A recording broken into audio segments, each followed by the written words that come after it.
갔다 온 사람 없지 않나, 이런 주제예요. 그래서 사람들 중에 천국에 다녀온 사람 만나보기 어렵죠. 옆에 주변에 뭐 계신 분들 중에서 천국 다녀오신 분 계세요?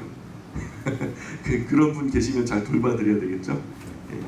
이런 질문의 이유는, 그래도 누가 천국 갔다 와서 확실히 천국이 있다는 것을 나에게 얘기해주는 사람이 있다면 천국이 있다는 거 믿겠다. 그래, 천국이 있다는 걸 믿음과 동시에 하나님도 계실 테니까 내가 하나님 믿는 신앙을 가질 용의가 있다. 그런데 아직은 내가 뭐 확실한 증거가 없기 때문에, 증인도 없기 때문에 뭐라고 뭐 믿을 수가 없다. 믿고 싶은데 믿을 수가 없다. 이런 사람들에게 우리가 대답해줄 말이 오늘 이 시간에 준비되기를 바랍니다. 예, 그래서 사실 성경에는 천국에 다녀와서 그 천국을 기록해서 우리에게 확실하게 증거하는 사람이 있어요.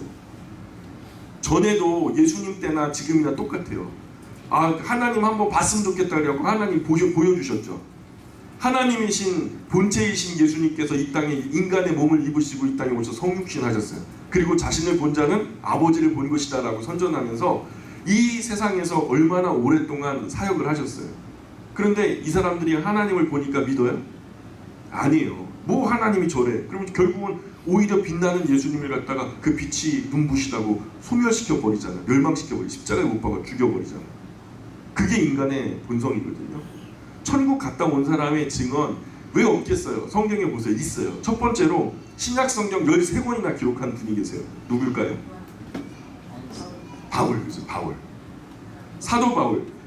신약 성경 13편을 기록한 사도 바울이, 바울은 당시 경험을 떠올리면서 자기의 영혼이 몸 안에 있었는지 몸 바깥에 있었는지 잘 모르겠다고까지 말할 정도로, 그런 상태로 몸 안에 있는지 몸 바깥에 있는지 모르는 상태로 셋째 하늘, 그 개역 한글판 3층 천이라고 막 어르신들이 말했는데, 셋째 하늘까지, 아마도 천국 중에서도 아주 높은 곳까지, 아마 하나님이 계시는 그곳까지 갔었던 것 같아요.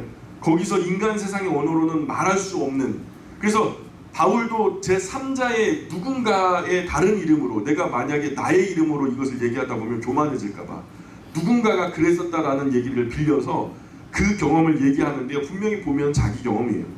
근데 그것을 갖다가 더 구체적으로 얘기를 하다 보면은 자기가 교만해질 것 같아갖고 이렇게 좀 두루뭉술하게 이렇게 얼버무리는 모습이 보여요. 그걸 못 본 게 아니라 그 자기가 자기를 좀 제어하고 절제하는 모습이 보이는 거죠.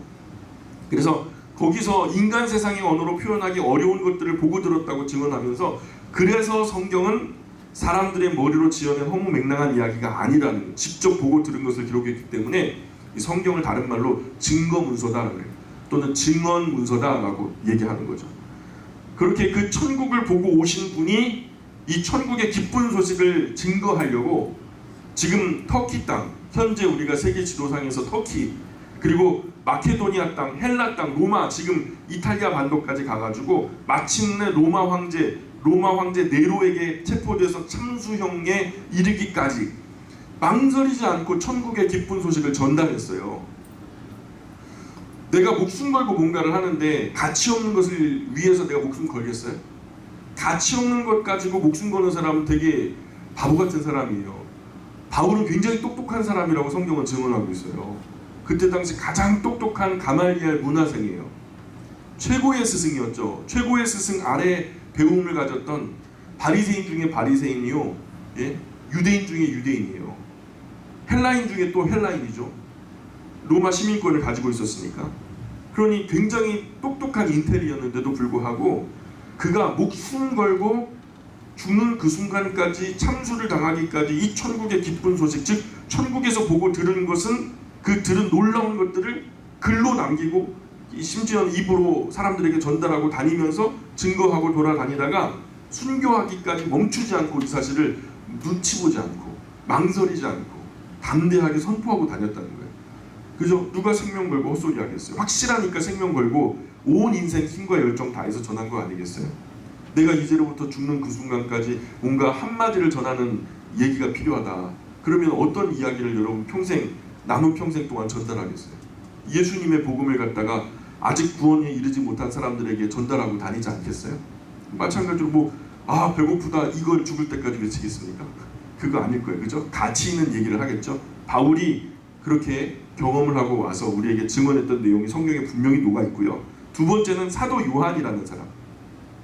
사도 요한이라는 사람이 있는데 요한복음이라는 책도 기록했고요. 요한 1, 2, 3서 그리고 제일 마지막 책인 요한계시록을 기록한 분이에요.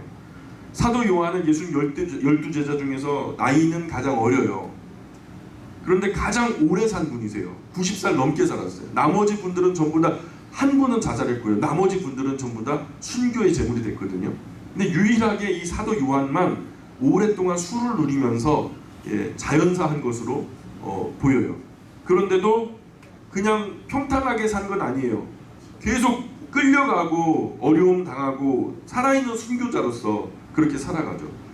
90년경에 AD 90년경에 이제 로마의 황제가 도미치아누스라고 하는 황제가 있어요. 네로에 이어서 이 기독교인들을 박해하는데 기독교가 박해받던 시절에 기독교인들 중에서 가장 리더가 누구냐 물어보니까 사도 요한이라는 사도가 아직 남아있다는 거예요. 예수님의 직계 제자가 남아있다고 하니까 그를 잡아갔다가 이제 반모섬에다가 유배를 시켰어요. 지금으로 말하면 판모사라고 하는 섬인데 그 판모사라는 섬은요 돌을 뜨는 곳이에요. 그러니까 석공이죠. 그들이 석공에 어떤 지혜가 있겠습니까? 우리나라 일제시대 때 저 군함도 같은 데 끌려가고 지하 1000몇백 미터까지 내려가가지고 그 막장에 불이 붙으니까요. 막장의 불은요 그냥 물로 안 꺼져요. 그러니까 이 앞을 진흙으로 쳐 발라가지고 산소가 없어지게 만들어서 꺼뜨리는 거예요. 근데 그 불이 붙은 막장 밑에 조선인들이 백수십 년 거기서 일을 하고 있었다는 거예요. 근데 그 입구를 갖다 진흙으로 막아가지고 불을 끄고 그런 일들이 어제 저 다큐멘터리 보는데 나오더라고요. 좀 끔찍한 일이죠. 근데 그런 것처럼 지금 기독교인 중에서 그 사도로서 지도자로서 사도 요한이라는 사람이 있으니까 이 사람 중노동 중에서 순교를 당하게 하려고 죽이려고 그렇게 판모사라고 하는 섬에 유배를 보내놓고서 그 노인의 힘으로서는 감당하지 못할 큰 어려운 중한 노동을 시키는데 그 유배지에서 교회가 안 그립겠어요? 두고 온 교회, 그죠? 벼란간 놓고 온 그 교회가 얼마나 그립겠어요? 걱정이 되기도 하고. 그래서 평소에 늘 안식구 첫날이면 토요일이 아니라 주일이에요.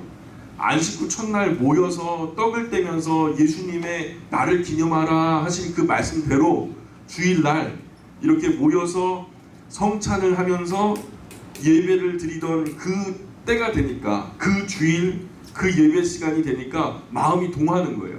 그래서 해변가에 앉아가지고 나름대로 기도를 하던 중에 우리 주님께서 직접 나타나셔서 7 금초대 사이로 다니시는 그 모습을 보이고 너가 걱정하지 않아도 내가 내 교회에 지키고 있어 걱정하지 마라. 그리고 그 7 교회마다 7별, 7별은 7 사자. 그 사자는 천사가 아니라 7 목회자를 말하는 거죠. 그들이 열심히 사역하고 있으니까 걱정하지 마라 하면서 안심시키면서 이리로 올라오라 하면서 하늘문이 열리고 사도 요한을 하늘로 이끌어 올리셨죠. 이끌어 올리셔서 하늘에서 되어질 일들, 현재 본 것과 이제 있는 일과 앞으로 장차 될 일을 우리 주님께서 보여주시는, 그래서 천상의 그 놀라운 모습을 보고 또 듣고 그리고 체험한 것을 그대로 기록하고 남기는 거죠. 그 말씀을 그대로 기록하여 남긴 것이 바로 요한계시록이라는 책이에요. 그래서 요한계시록 1장 19절에 보니까 한번 같이 읽어보겠습니다. 시작. 그러므로 네가 본 것과 지금 있는 일과 장차 될 일을 기록하라. 그래서 사도 요한도 바울과 마찬가지로 죽어서 간 게 아니라 살아있는 가운데 천국에 다녀오는 그런 영적인 체험을 하게 된 거죠. 이런 분들은 대개 자기가 몸 안에 있었는지 몸 바깥에 있었는지 좀 잘 모르는 거죠.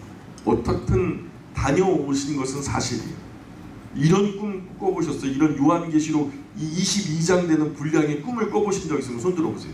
이건 그냥 일반의 꿈이 아니라 이런 것들을 뭐라 그러면 계시다. 계시 보여주실, 일부러 보여주시려고 우리의 영혼을 이끌어 무언가를 의도하에 목적하에 보여주신 것을 뭐라 그러면 계시라고 하는 거예요. 이런 게 번복되진 않아요. 이후에는 다시 있을 수가 없어요. 이미 그것으로 충분하니까 우리 주님은 더 이상의 계시를 주시지 않으세요. 이후에 내가 계시를 받다, 환상을 받다, 음성을 들었다, 이거 의미가 없어요. 설령 하나님이 그런 환상과 계시를 보여주셨다 해도 그거 없이도 성경 66권만으로도 온전히 구원에 이르는 복음이 되는 줄 믿습니다. 보태면 안 돼요. 거기다가 더 무엇을 보태면 안 된다는 거죠. 요한계시록에도 맨 마지막에 어떻게 성경책 마지막 뒷뚜껑을 닫아요? 이것에 무엇을 더하는 사람도, 이것에 무엇을 빼는 사람도 안 된다라고 말하면서, 만약에 그렇게 더하게 되면 성경에 기록된 모든 재앙을 너에게 주겠다. 그리고 만약에 빼면은 생명책에서 너의 이름을 빼버리겠다. 이렇게까지 마지막에 마침표를 찍으면서 더하지도 말고 또 빼지도 말라고 신신당부하는 것이 요한계시록 마지막 장하면 나오거든요. 그래서 이 바울과 요한의 이야기처럼 살아있는 동안에 영으로 그 세계를 보고 와서 이를 기록한 것이 성경에 있어요. 많아요. 전에도 생각해 본 것처럼 하나님 보여주면 내가 믿겠다 이런 말이요, 일반적으로 많은 사람들이 하는 말이지만 정말 하나님께서 보이도록 성육신하셔서 예수님으로 오셨는데, 예수님 오셔서 나를 본 거로 아버지를 본 것이다 라고 말씀하셨는데, 그런데 안 믿잖아요. 그죠? 믿은 사람도 있었지만 믿지 않는 사람들이 대부분이었거든요. 그런 것처럼 천국을 보고 와서 직접 증언하는데도 좀 알 수가 없는 거예요. 사람들이 믿지를 않는 거죠.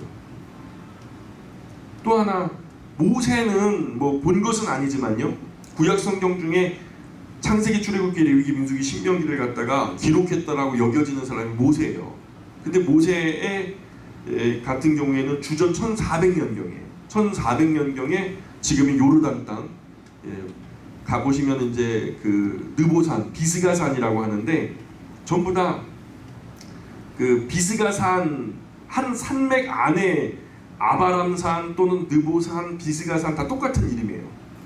다 똑같은 이름이에요. 태백산맥 안에 뭐 한백산도 있고 태백산도 있고 뭐 그런 것처럼 큰 산맥을 얘기하고, 그 안에 느보산도 있고 아바람산도 있는데 그 비스가산 전체를 갖다가 말하는 거죠. 그래서 그 산에서 죽어서 하늘나라로 갔거든요. 우리 하나님께서 너 이제 요단강 건너가지 못해 하고서 120세를 마지막으로 하나님께서 그 생명을 거둬가셨어요. 그런데 예수님께서, 이 모세를 말하는 게 아니라 예수님께서 십자가에 못 박히시기 며칠 전에 십자가의 모진 고통을 앞에 두고서 엄청나게 고민을 하시죠. 마치 그 땀이 변해서 피가 될 정도로 굉장히 진한 고뇌와 또 정말 고민을 하고 계실 때, 제자들과 함께 다볼산이라는 지금 변화산으로 불리는 그 산으로 올라가셨죠. 그래서 그곳에서 하늘로부터 누가 내려오냐면 모세가 내려왔다고 말하죠. 모세. 그죠? 그 다음에 또 누가 내려오죠? 엘리야도 내려왔어요. 그리고 예수님과 함께 올라간 제자들이 있었죠. 예수님이 그 가장 가까이에서 애제자처럼 데리고 다니셨던 베드로와 야고보와 요한. 그러면은 예수님 한 분, 아까 하늘에서 누가 내려왔다고요? 모세, 그리고 엘리야, 예수님의 애제자 3명이 베드로, 야고보, 요한, 한 6분이 동석을 했던 이야기가 나와요. 성경 곳곳에 천국 다녀온 분들의 증언이 있고요. 그러니 천국 갔다 온 사람만 있으면 하나님 믿겠다라는 그런 것은 몰라서 하는 말씀이죠. 성경을 읽어보면 다 나와요. 안 다녀오신 분이 없는 게 아니라 성경에 다녀오신 분이 있고 그것에 대해서 증언하는데 성경을 안 읽어버려요. 이게 우리가 신앙할 수 있는 가장 좋은 자료들을 제공하는데, 기독교 하면 성경 아닙니까? 기독교 하면 무조건 성경이에요. ABC 할 때 A가 성경이라고요. 근데 성경을 안 읽어보니까 사람들이 엉뚱한 얘기를 하는 거예요. 분명히 이분도 만약에 내가 천국 다녀온 사람 있으면 내가 믿겠다 하는 분이 계시다면요, 성경에 그런 분이 있으니까 한번 읽어보라고 좀 권면을 해주세요. 없는 게 아니에요. 분명히 있어요. 많아요. 성경 안에 많아요. 결국 성경을 안 읽어봐서 그런 말씀하시는 거예요. 그래서 자기가 성경을 통해서 그런 분들을 못 만나봤기 때문에 없겠다라고 하는 생각을 하는 거죠. 직접 경험한 분들의 이야기는 힘이 있죠. 내가 경험했으니까, 내가 체험한 것으로 내 안에서 선포하는 것이니까 얼마나 힘이 있겠어요. 마찬가지로 갔다 온 분들의 증거는 힘이 있어요. 꾸며댔고 뭐 여기저기 맞추려고 하면 엉성해져요. 그래서 막 경찰이나 검찰 같은 데서도 막 피의자를 갖다 신문할 때 똑같은 신문을 갖다 여러 번 반복하는 거예요. 그러다가 계속 신문하다 보면은 거짓말이 하나가 툭 튀어나와요. 그럼 그것을 중심으로 해가지고 다 거짓말 전체를 밝혀내는 거예요. 그런 것처럼. 근데 정말로 경험한 사람은요, 10번을 얘기를 해도 똑같이 일관돼요. 그것이 틀리지 않고 거꾸로 물어봐도 앞으로 물어봐도 옆으로 물어봐도 다 동일한 얘기를 하니까 그것은 신빙성 있는 얘기예요. 성경을 읽어보시고 이분들이 하는 이야기가 정말 신빙성이 있는지 없는지를 좀 스스로 판단하시는 그런 의식이 있는 분들이 좀 있었으면 좋겠다는 생각. 그래서 순교를 하지 않고 오래 사신 분도 있고요. 또 천국을 증언하면서 자기 목숨을 바치신 분들의 증언은 그만큼 가치가 있죠. 생명 걸고 전했으니까. 안 그래요? 그 우리 앞에서 눈앞에서 생명 걸고 또 죽어야 되는 거예요? 그런 큰 대가는요 한 번으로 족해요. 그것을 교훈 삼아서 나의 것으로 삼을 수 있는 것이 바로 인간이에요. 그 정도의 이성과 양식이 있기 때문에 하나님께서 인간을 하나님 다음으로 만드신 거거든요. 그러니까 우리가 건강한 정신과 선한 양심만 있다면, 그리고 정직한 마음만 있다면 우리가 그것을 받아들임에 큰 문제가 없어요. 목숨을 바쳐 증거할 만큼 중요한 사실, 과연 이 사람이 뭐 때문에 목숨을 이렇게 하찮게 여겼을까? 그죠? 사람들이 천국도 없고 지옥도 없는 줄 알고 세상에 마음 놓고 죄짓다가 진짜 지옥 다 가면 어떡해? 자기는 보고 왔는데, 천국도 보고 지옥도 보고 왔는데, 그런데 저 사람들은 천국도 지옥도 없는 줄 알고서 저렇게 살다가 결국 죄만 짓고 지옥을 겁내지도 않고 하나님이 없는 줄 알고 하나님 등지고 살아가다가 결국 저 고통스러운 지옥, 저 아름다운 하나님의 나라 근처도 못 가고. 그래서 하나님께서 천국을 보게 하신 분들은요, 그렇게 천국도 지옥도 없는 것으로 간주하고 마음대로 살아가는 이 땅 위에 있는 사람들이 쉽게 보이겠어요? 결코 쉽게 보이지 않죠. 악하게 살아가는 이들 안타까우니까 목숨 내 걸고 증거하는 거예요. 근데 교수형에서 뭐 교수대에서 내 목이 끊어져 나가도 참수되어도 그래도 망설이지 않고 하나님을 증거하는 거죠. 사람들이 천국에 다녀온 것도 잘 안 믿으니까 성경에는요 무엇보다 확실한 증거를 보여주는데 제일 확실한 증거가 뭔지 아세요? 무엇보다 확실한 증거는 예수님의 증언이에요. 왜 예수님의 증언이 확실한 증거가 되냐? 예수님은 천국에 다녀오신 분이 아니에요. 엄격하게 따져 말하면 하나님의 아들로서 예수님은 천국에 하나님과 함께 동거하고 계셨어요. 이미 하나님의 아들로 처음부터 천국에 계셨던 분이 예수님이세요. 예수님은 천국에 가보고 이 땅에 돌아오신 것이 아니라 하나님의 외아들로 본래부터 천국에 계셨던 분이에요. 그런 예수님이 이 땅에 인간의 몸을 입고 찾아오셔서 이 땅에서 본격적으로 하셨던 말씀이 구약의 메시아 예언을 이룬 것과 동시에 산상수훈에 관한 윤리 도덕률을 갖다 한층 업그레이드한 거 말고는요 제일 많이 하셨던 게 바로 뭐냐면 천국과 지옥 얘기예요. 천국과 지옥이 확실히 있다라는 거예요. 천국은 마치 이와 같으니. 그래서 우리 인간 가족이 자신들의 죄로 말미암아 천국은 사모하지만, 천국에 가고 싶지만 결국 아무도 천국에 갈 수 없는 이 안타까운 문제를 해결하시기 위해서 친히 십자가에 달려서 저와 여러분의 죄를 다 담당하시고 친히 죽으신 거예요. 그 가운데 부활하셔서 죽으면 끝이 아니다. 부활이 있다. 부활 후에 다시 산 이후에 또 다른 삶이 있다라는 것을 몸소 우리에게 증언하신 것이 예수님이세요. 그러니까 예수님을 믿으면 천국을 믿게 되는 거예요. 우리가 전하는 기독교의 복음의 진수가 뭡니까? 복음의 가장 큰 핵심이 뭐예요? 하나님의 독생하신 아들 예수님께서 이 하늘에서 이 세상에 찾아오셨다는 것을 믿는 거 아니겠습니까? 그런 분이 우리 죄 문제를 짊어지시고 십자가에서 우리 죄값을 다 지불하셨다라는 것 때문에 저나 이 자리에 앉아 계시는 분들은 죄가 있어도 하나님께 나올 수 있는 근거가 생겼어요. 누구의 이름을 의지해서요? 예수님의 이름을 의지해서. 그래서 제가 항상 기도할 때 예수님 거룩하신 이름을 의지하여 기도합니다. 왜요? 그 이름에 의지할 수 있는 권능을 우리에게 주셨어요. 대속의 죽음으로. 하나님 앞에 바로 나가봐요. 그는 소멸하는 불이라. 죄된 우리가 그 앞에 살아남을 수 있겠어요? 그러나 예수님 손 꼭 붙들고 가면요 예수님께서 지켜주십니다. 예수님 알지 못했을 때 죄를 많이 범했다고 해도 이제 예수님을 만난 후에 더 이상 죄를 짓지 않겠다, 그렇게 결심과 함께 예수님을 나의 구주와 주님으로 영접할 수 있기를 부탁드립니다. 예수님께서 나의 구주와 주님이심이 대한 확신이 있다면 하나님은 얼마든지 그 아들 예수 그리스도의 희생을 통해서 나를 바라봐 주세요.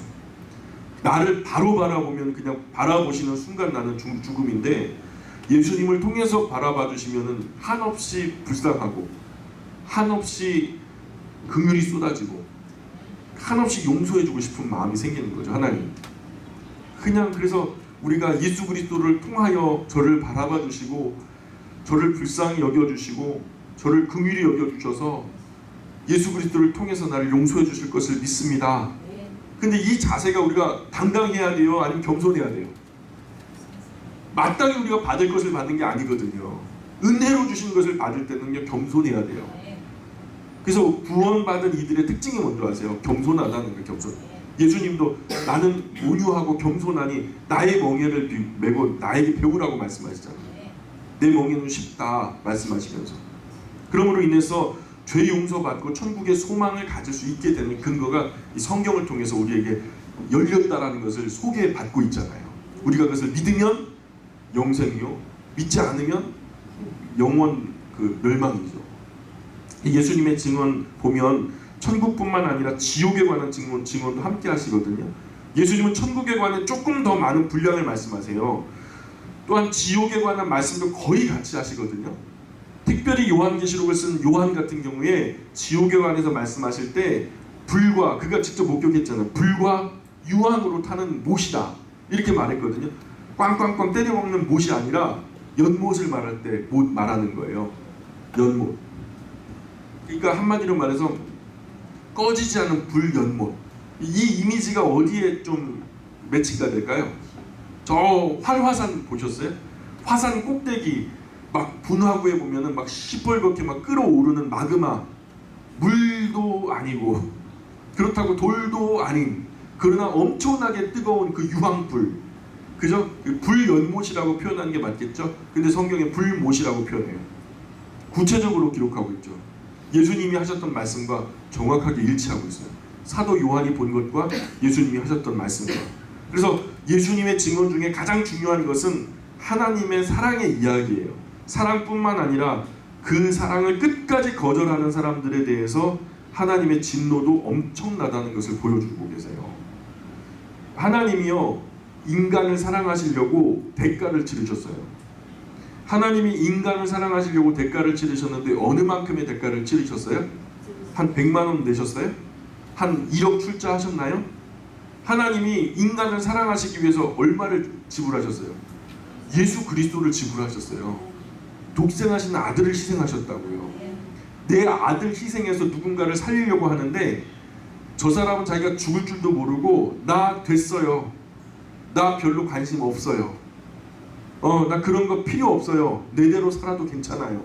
이런 식으로 건방 떨면은요, 기분이 좋아요, 나빠요? 그냥 나빠요, 겁나 나빠요? 정말 겁나 나빠요. 내가 너희들을 사랑하기 위해서 희생한 대가가 얼마나 큰데, 그 사랑 알아주지 못하고 그 사랑 거절하는 것을 넘어서서 그 사랑을 대접까지 하니까 하나님의 마음이 오죽하겠어요. 그 믿음과 소망과 사랑의 말씀과 나아가서 천국과 지옥에 관한 증언이 예수님의 복음 전체예요.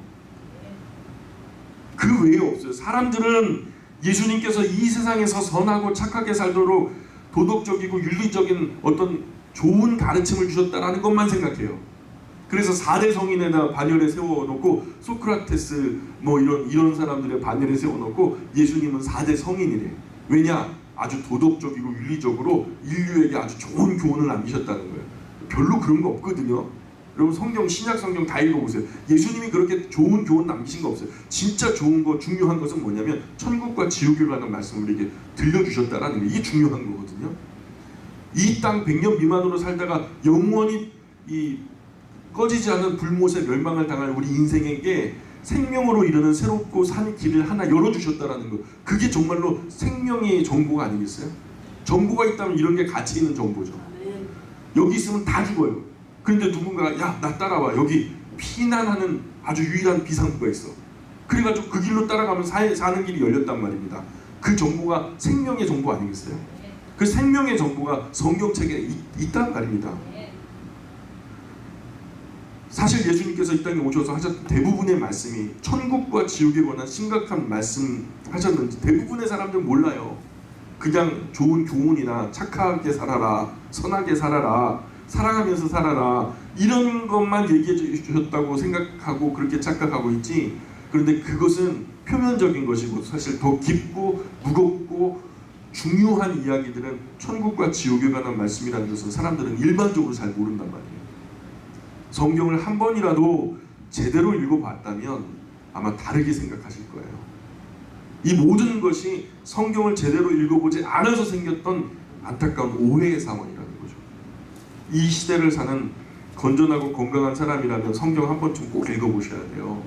이 자리에서도 제가 성경 강좌도 하고 이야기 설교도 하고 또 특강도 하지만 이 시간 듣고 집에 가셔서 그냥 잊어버리면 아무 의미 없어요.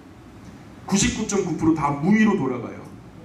분명한 것은 강좌를 하건 이야기 설교를 하건 특강을 듣건 간에 본문을 집에 돌아가셔서 다시 한번 읽는 복습이 필요하고요.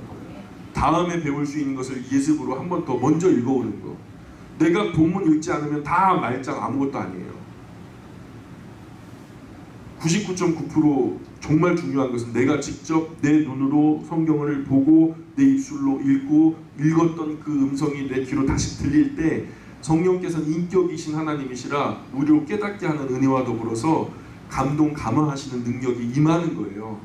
어떤 신비한 어떤 신유나 환상이나 음성으로 임하는 게 아니라 내가 눈으로 보고 입술로 읽고 그 읽은 것이 내 귀로 들릴 때 전 인격적으로 내가 공감되어지고 인격이신 하나님이 체험되어지고 인격이신 하나님을 성경으로 만나게 되는 거. 이게 바로 인격적인 하나님과의 만남이거든요. 그래서 이런 하나님이라면 과연 독생하신 아들을 우리에게 주신 하나님이라면 이런 희생을 감수하신 하나님이라면 내가 사랑할 가치가 있어. 당신은 나의 하나님이십니다라는 고백이 시작되는 거죠. 그게 인격적인 나의 자원으로부터 내 마음문을 안에서부터 활짝 열어제껴서 몰지어다 내가 문 밖에 서서 두드리노니 내 음성을 듣고 누구든지 문을 열면 내가 그로 더불어 들어가 먹고 그는 나로 더불어 먹으리라 요한계시록 말씀이 나오잖아요. 그런 것처럼 인격적인 교제라는 거예요. 인격적인 교제는 기도원과 같고 소나무 뿌리 뽑아갖고 되는 게 아니라고요. 성경 읽을 때 인격적인 교제가 시작되는 거예요. 예전에 지금은 없지만 예전에 어르신들이 100년 해로 하시는 분들이 굉장히 많아요. 70년, 60년 평생 같이 살면서 무덤에 들어갈 때도 손 붙잡고 들어가고 싶어서 서로를 애지중지 하시는 분들이 많이 계시거든요. 금슬이 좋다 그러잖아요. 왜 그런지 아세요? 옛날에 어르신들 연애했던 얘기를 들어보면 대부분 글로 했어요. 편지로. 밤을 지새면서 10장, 20장 꾸겨가면서 사랑하는 영숙씨. 저도 저희 어머니, 아버지 연애 편지를 제가 봤거든요. 약혼한데 완전히 막 닭살 돋아요. 그런데 그때는 그게요. 서로에게 최고의 표현들인 거예요. 그러니까 인격적으로 이런 글을 나에게 보내줄 정도라면 이런 편지를 나에게 이런 고백을 나에게 들려줄 정도라면 내가 평생을 이 사람 믿고 살아도 되겠다 할 정도로 이런 어떤 인격적인 글로서의 교제 글과 더불어서 오랜 어떤 대화 속에서 서로의 마음이 활짝 열리고 마음이 찡해서 결혼하게 됨으로 인해서 결혼을 통해서 찌릿찌릿 들어가고 그래가지고 결국 아기를 낳고서 평생 해로하면서 사시는 거 아니겠어요? 요즘에는 안 그래요. 찌릿찌릿이 먼저야. 외모가 예뻐야 되고 잘생겨야 되고 아주 쪼꼬레 복근이 나와야 되고 아주 그냥 착하고 몸매가 착해야 돼. 얼굴도 그냥 아주 근사해야 되고 이게 뭐예요? 백화점에서 물건 골라요? 인격적이지 못한 거예요. 요즘 젊은 사람들의 교제가 조금 잘못됐어요. 그런 면에서 보면 마찬가지로 하나님과의 교제도 바로 이 말씀을 근거로 한 성경을 근거로 한 인격적인 교제가 돼야 된다는 거예요. 덮어놓고 믿습니다가 아니에요. 덮어놓고 소나무 뿌리 뽑으면서 막 산에 올라가고 산기도 하다가 환상을 봤다 음성을 들었다. 그건 내 환상이에요. 이 모든 참 안타까운 일들. 그래서 꼭 진지하게 성경을 읽어보셔야 돼요. 거기에 천국 다녀오신 분들의 기록을 읽을 수 있으실 거예요. 나아가서 무엇보다 천국에서 직접 오신 천국의 이야기를 자기 나라 1인칭으로 나의 나라, 내 나라라고 말씀하시는 그 예수님의 기록을 확실하게 읽을 때 훨씬 더 선명해지겠죠. 예수님은 이 천국과 지옥에 관한 말씀하실 때 정말 심각하게 말씀하셨거든요. 우리는 희미하게 읽지만 예수님의 그 무게와 그 깊이와 그 진지함으로 들어가서 함께 천국과 지옥을 들을 때는요 소름이 돋아요. 한번 같이 읽어보실래요? 예수님이 어떻게 말씀하시냐면 읽어보겠습니다. 시작. 너를 범죄하게 하거든 찍어 내버리라. 장애인이나 다리 저는 자로 영생에 들어가는 것이 두 손과 두 발을 가지고 영원한 불에 던져지는 것보다 나으리라. 만일 네 눈이 너를 범죄하게 하거든 빼어 내버리라. 한 눈으로 영생에 들어가는 것이 두 눈 가지고 지옥불에 던지는 것보다 나으니라. 던져지는 것보다 나으니라. 오른손이 나로 범죄하게 했다면 오른손 찍어버리라는 거예요. 그러니까 그만큼 범죄하면은 안 좋은 거니까 범죄하지 말라는 얘기죠. 또 이거 말씀 그대로 적용해가지고 오늘 집에 가가지고 그러는 분이 없기를 바랍니다. 그거 아니에요. 그대로 그냥 글자 그대로 적용할 게 아니에요. 이 말씀이 주시는 중심 사상이 뭐냐, 중심된 생각이 뭐냐, 그것을 읽으실 줄 알아야 돼요.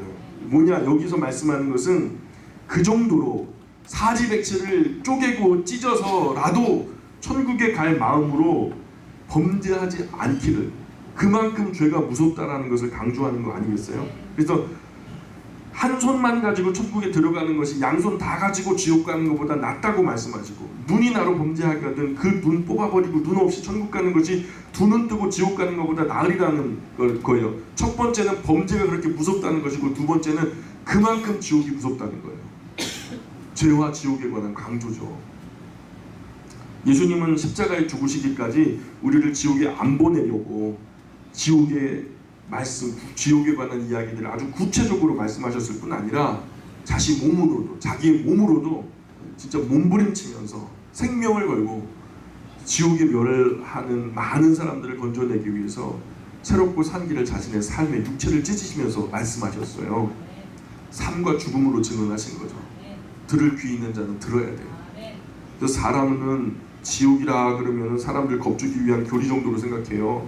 교회에서 또 저거 자기들 돈벌이 하려고, 성도들이 많아야 헌금도 많이 하고 그래야 예배당도 멋지게 짓고, 목회자 또 그 목사 양반 그 차도 그냥 고급 그냥 외제차로 뽑아가지고 타고 다니고 막 이런 식으로 막 호도하는데 절대로 그게 아니에요. 지옥을 겁주기 위한 교리가 아닙니다. 성경을 읽어보면 절대로 그렇지 않다는 것을 아시게 될 거예요.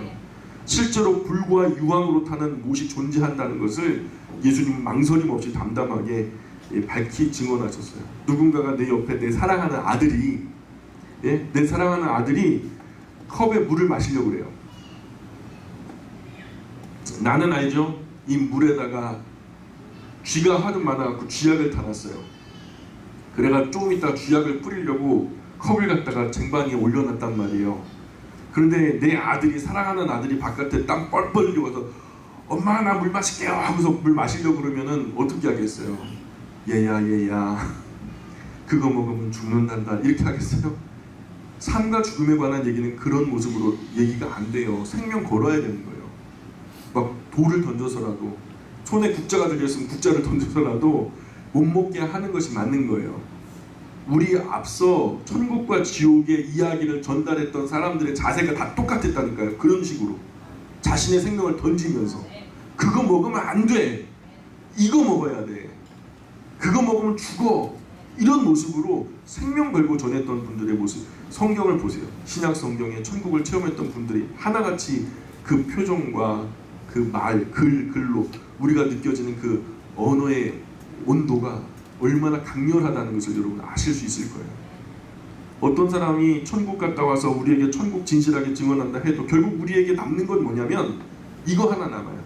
과연 그 사람 말을 믿을 것인가 믿지 않을 것인가. 그 누구 몫이에요?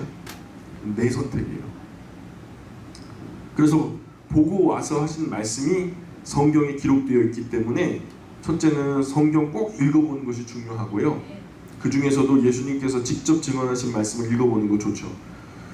너무 어렵게 생각할 거 없어요. 두꺼운 성경책 다 볼 것도 없이 정말 성경 읽기 부담스러우신 분들은 좋은 성경 보시면은 예수님의 말씀은 빨간색으로 따로 나오거든요. 구약 성경, 신약 성경 한 권으로 되어 있는 거 사실 필요도 없어요. 신약 성경 한 권이라도 먼저 사세요. 그럼 그 안에 예수님의 말씀이 직접적으로 말씀하신 말씀들이 빨간색으로 표시되는 그 부분만 따로 놓고 읽어보셔도 천국과 지옥에 관한 얘기를 아주 선명하게 읽어보실 수 있을 거예요. 다른 거 66권 전체 읽는 것이 너무너무 부담스럽다 하시는 분들은요, 그것만이라도 먼저 읽어보세요. 만약에 성경책이 집에 없다, 집에 있는 모든 책 다 팔아요. 그래 성경책 하나 사는 것이 훨씬 더 가치 있는 일입니다. 그렇다고 오늘 집에 가셔서 다 또 팔 생각하지 마시고, 성경 그렇게 비싸지 않거든요. 인생 살면서 만약 성경 한번 못 읽고 사셨다면 감히 말씀드리지만 인생 헛산 거나 마찬가지입니다. 제가 항상 말씀드리지만 이 성경 통독을 하시는 분들, 통전적인 성경 강의를 하시는 분들이 하나같이 하는 말이 자기 나이 수만큼은 성경을 통독해야 된다고 말해요. 저도 공감하는 거예요. 성경을 한 번 못 읽어보고 살았다면 진짜 아무리 나름대로 보람있게 성실하게 살았다 해도 하나님 앞에 가면 자기 인생 헛되게 살았다는 것을 알게 될 거예요. 성경은 범죄로 말미암아 영적인 기능이 완전히 마비되어 있는 사람에게 우리 인간의 언어로 최대한 알아듣기 쉬운 표현들로 잘 기록해 놨어요. 친절하게. 유치원 아이들도 읽으면 이해가 되고요, 대학 교수가 읽어도 이해가 돼요. 신기하죠? 그렇기 때문에 마음을 기울여서 읽으면 거의 알 수 있어요. 그리고 우리가 꼭 명심할 것은 지금까지 천국과 지옥에 관해서 애매하게 말한다든지 잘못 말하는 것을 듣고 속아서 산다는 것은 바로 우리들이 천국이나 지옥이 없는 줄 알고 살게 하는 악한 사단과 그 수하에 있는 귀신들. 우리가 귀신들 하면은 죽은 사람들의 영혼이 귀신된다고 착각하고 있잖아요. 유교적인 사관으로. 절대로 그렇지 않아요. 성경은 우리에게 증언하기를 귀신은요, 사탄과 함께 타락한 천사들이에요.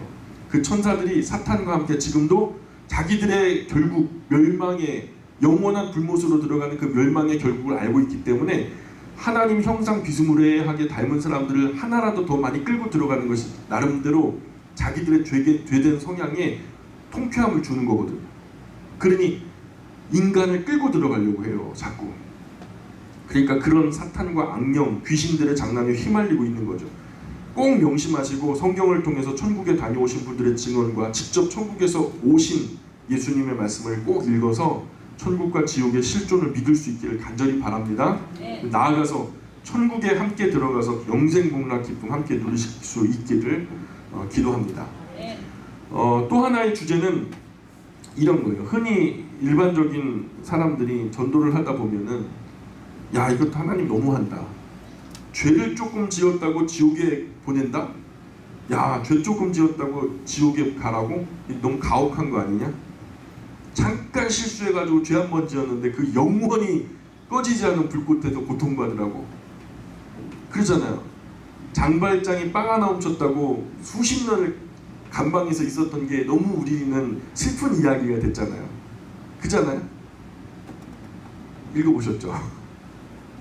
슬픈 이야기란 말이에요. 그런 것처럼 어떻게 하나님은 한 번 실수한 것 가지고 뭐 조금 그 인생 살면서 죄 없이 사는 사람이 누가 있다고 그거 조금 그냥 죄 지은 것 가지고 지옥불에 영원히 불타라. 이건 너무한 거 아니냐. 너무 가혹한 거 아니냐.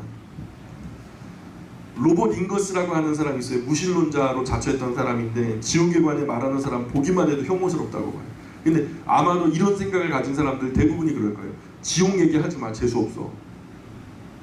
먼저 지옥에 대한 영상을 우리의 상상으로 자꾸 그려내서 혼란스러워하면 안 돼요. 지옥에 대해서 추상이 끼어들면 안 돼요. 성경이 말씀하는 대로 그대로 떠올라야지 거기다 플러스 알파 세상에 뿌려주는 수많은 가짜 지옥 얘기를 보태면 안 된다는 거예요. 요즘에 나오는 영화 보면은 지옥에 갔다가도 다시 돌아오더라고요. 과연 성경은 지옥을 어떻게 말하고 있는지 직접 살펴보는 것이 참 중요합니다. 성경에는요, 지옥을 만드신 분의 직접적인 말씀과 지옥을 목격하신 분들의 확실한 증언이 나타나고 있어요. 방금 전에 우리가 함께 살펴봤던 대로. 사실요, 정말 중요한 사실 하나는 지옥은 사실 사람을 보내기 위해서 만든 곳이 아니라는 거예요. 성경은 분명하게 기록하기를 지옥은 귀신들, 다시 말해서 하나님을 대적하여 떠나가버린 하나님께 버림받은 마귀와 그 수하에 있는 악령들, 귀신들, 그죠? 마귀와 그 사자들을 위해서 예비된 곳이다라고 선언하고 있어요. 확실히 지옥은 누구를 위해 지어졌냐면 마귀와 그를 따르던 악령들을 위해서 예비된 곳이에요. 그게 성경의 증거예요. 못된 사람들 심판하기 위해서 만드신 것이 아니에요. 애초에 목적이 그게 아니었어요. 그런데 마귀나 그 귀신, 그를 따르는 귀신, 그 악한 영들을 심판하려고 벌하시려고 예비하신 곳이 지옥인데, 그런데 인간이 오염되어서 하나님과 마귀 사이에서 마귀와 악령들 편에 서는 거예요. 하나님 편에 서지 않고 막 천군 백군이 싸우는데 나는 백군인데 백군과 함께 싸워야 되는데 갑자기 모자를 바꿔 쓰더니 예전에 여러분 아시죠? 거꾸로 뒤집어 쓰면 파란색이야 천군이고 거꾸로 또 뒤집으면 그 하얀색이라 백군인데 나는 옷은 백군의 옷을 입었는데 모자를 갖다 천군 모자를 쓴 거예요. 그리고서 천군에 가가지고 줄다리기를 하고 천군에 가고 응원을 한단 말이에요. 그러면 어떻게 되는 거예요? 참 그래요. 원래 인간은 하나님 편에 서야 되는 거예요. 하나님의 형상대로 지음받았기 때문에 하나님 편에 서는 게 자연스럽고 원래 그게 인간의 본연의 자리거든요. 그런데 인간이요 하나님에 대한 지식을 잃어버렸어요. 오염됨과 동시에 영적으로 흐려져서 안개처럼 뿌리에서 더듬어 찾아도 찾을 수가 없는 상황이 돼버리니까 이 인간이라는 존재가 어디 가서 응원을 하고 있냐면 악한 사단 마귀들의 틈에서 천군 이겨라 천군 이겨라 하면서 거기서 응원을 하고 있는 거예요. 악령들 편에 서서 악령들 따라 살고 악령들과 함께 일하게 되니까 결국 마귀와 악령들과 함께 예비된 영원한 불에 그들과 함께 너도 들어가라는 거예요. 이걸 바로 성경에 기록된 예수님의 판결문이에요. 임의로 말하는 게 아니라 성경에 기록된 대로 말씀드리는 거예요. 세상에서 볼 수 있는 우리가 아는 불은요, 이 종이 같은 거 한번 태우면 몇 초도 안 돼갖고 다 타버리죠. 나머지는 어떻게 돼요? 재가 되고요. 재는 하늘로 날아가 버리니까 땅으로 꺼져와서 결국 아무것도 그냥 티끌이 돼버리고 말거든요. 불도 따라서 꺼지는 거죠. 연기도 어느 정도 나다가 없어지고. 그런데 성경이 말씀하는 지옥의 불은 꺼지지 않는데요. 이해가 안 가죠? 심지어 미물인 작은 구더기조차도 타서 죽어야 되는데 타는데 죽지 않는 거예요. 어느 정도 타면은 타서 그냥 딱 재가 돼서 없어지고 불도 꺼지고 그래야 되는데 그게 아니라 계속해서 불은 타오르고 구더기는 계속해서 꿈틀꿈틀 거리면서 죽지도 않는 거죠. 계속되는 고통이죠. 우리 세상에는 구더기가 다 타서 재가 되면 불이 꺼지잖아요. 지옥불은 계속 타고 또 타요. 죽지도 않는다는 거예요. 어떻게 그럴 수 있어요? 우리 상식으로 이해 안 가죠. 근데 우리가 상식은 대단한 것 같지만 사실 우리의 상식이 대단하지 않아요. 우리 상식이 사실 쉽게 봐서 태양만 봐도 보세요. 태양 몇 년 탔어요? 몰라요. 하여튼 태어나면서부터 태양은 타고 있었죠. 근데 한 몇십 년 탔으니까 이제 조금 줄어들 때도 됐는데 안 줄어들어, 그죠? 몇천 년 전에도 그랬대요.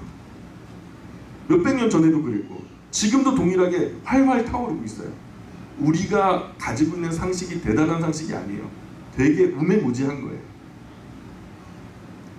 태양이 그럴 수 있다면 지옥은 훨씬 더 그럴 수 있는 거예요. 아멘입니까? 제 말이 아니라 성경이 말씀해요. 마가복음 9장 48절 같이 읽어볼까요? 시작. 거기에서는 구더기도 죽지 않고 불도 꺼지지 아니하느니라. 그죠? 지옥을 만드시고 결국 마귀와 악령들과 그를 따르는 모든 인생들을 심판해서 벌하실 예수님이 말씀하셨어요. 영원히 꺼지지 않는다고. 그러니까 영원히 꺼지지 않으니까 그것을 다른 부분에서 뭐 영원한 형벌이다 이렇게 말씀해요. 꺼지지 않으니까 영원히 아픈 거예요. 아픈 것은 형벌이죠. 벌이죠. 근데 그렇게 지옥불에 멸하여져서 고통받는 사람들의 모습을 어떻게 묘사하고 있냐면 마가복음 9장 49절 바로 다음 절에 나오는데 읽어볼게요. 시작. 사람마다 불로써 소금 치듯함을 받으리라. 예, 무슨 말일까요? 소금 치듯함을 받으리라. 미꾸라지 보셨어요? 미꾸라지를 어렸을 때 도망가가지고 잡으면요, 엄마 몰래 된장도 퍼오고 고추장도 퍼오고 애들 그 집에서 냄비도 챙겨오고 저 대파도 훔쳐오고 그래갖고 막 눈두렁에다 불 넣고 막 추어탕 끓여 먹었던 적이 있거든요. 두부도 그냥 우리 친구가 원묵이라고요, 마을 그 슈퍼마켓 주인 아들이에요. 두부도 가지고 와갖고 그냥 이렇게 놓으면은 우선은 미꾸라지를 닦아야 되잖아요. 그럼 냄비에다 넣고서 우선은 굵은 소금을 갖다 탁 던져버려요. 그러면요 뚜껑을 안 덮으면 다 도망가요. 뿌림과 동시에 뚜껑 딱 닫아요. 그 안에서는 완전히 막 난리 부르스가 나오는 거예요. 그냥 맨살에 그냥 그 굵은 소금이 딱 뿌려지니까 이게 아리고 쓰리고 막 따갑고 막 그런가 봐요. 애들이 막 자기들의 있는 힘을 갖다 다 소진할 때까지 계속 발광을 하다가 결국 있는 힘 다 쓰고서 축 늘어져 있을 때 뚜껑 열어요. 이건 곤죽이 돼 있어요. 물로 헹궈가지고 이제 끓이는 거죠. 그 모습이 이런 모습이 아닐까. 남아있는 힘 모든 것을 짜내가지고 고통스러워서 난리 부르스를 치는 거죠. 요즘에 젊은 사람들 많이 가는 나이트클럽 아시죠? 나이트클럽 가면 잠시도 가만히 못 있어요. 계속해서 그게 원래 지옥 연습하는 거예요. 그런데 놀러 가지 마세요. 그냥 막 그 불로써 소금 치듯 함을 받으리라. 지옥에 들어가는 존재들이 그런 상태가 된다는 거예요. 그런데 그런 상태가 한 5분 있으면 끝나냐, 10분 있으면 끝나냐, 그냥 매운탕이야, 그 추어탕이야 끓여 먹고 끝나면은 미꾸라지 고통도 없는데, 그런데 그 상태가 영원하다. 끔찍한 거죠. 저는 지옥 가기 싫어요. 솔직히 말씀드리는데요, 전 지옥 가기 싫어요. 그렇다고 천국 갈 수 있는 자격이 되느냐? 사실 조금 부끄러워요. 그렇게 해주시면 감사하겠는데 사실 너무 부끄러운 것밖에 없어요. 그래서 긍휼히 여겨주십시오. 제 기도는 항상 그래요. 하나님 저를 불쌍히 여겨주십시오. 저를 긍휼히 여겨주십시오. 하여 나를 용서하여 주옵소서. 끔찍한 거. 예수님 직접 하신 말씀입니다. 요한계시록에서도 지옥은요 불과 유황으로 타는 연못이라고 기록되어 있어요. 그곳에 영원히 타는 곳이라고, 그렇게 영원한 형벌이라고 써 있는데, 마태복음 25장 46절에 이런 말이 나와요. 시작. 그들은 영벌에 의인들은 영생에 들어가리라 하십니다.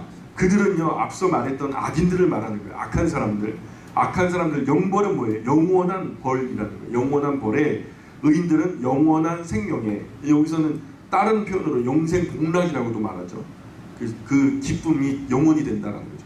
우리도 기쁜 것도 1, 2년이지 한 3년, 4년 새 집에 들어가면요 계속 3년, 4년, 5년, 10년 계속 좋아요. 나중에는 익숙해져가지고 불평이 나와요. 그 노후해지고, 그죠? 그런데 천국의 기쁨은 쇠하여지지가 않아요. 왜냐? 이 땅에서의 기쁨은 그림자이기 때문에 그래요.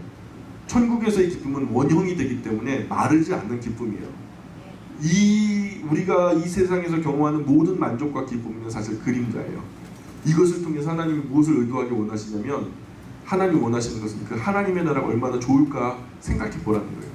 이 땅에서 경험하는 모든 고통은 그나마도 그림자예요. 아무리 고통스럽고 아무리 힘들어도 그것은 그림자일 뿐이에요. 그것을 통해서 뭘 보라 그러는 거냐면 지옥이 얼마나 고통스러울까 예상해 보라는 거예요.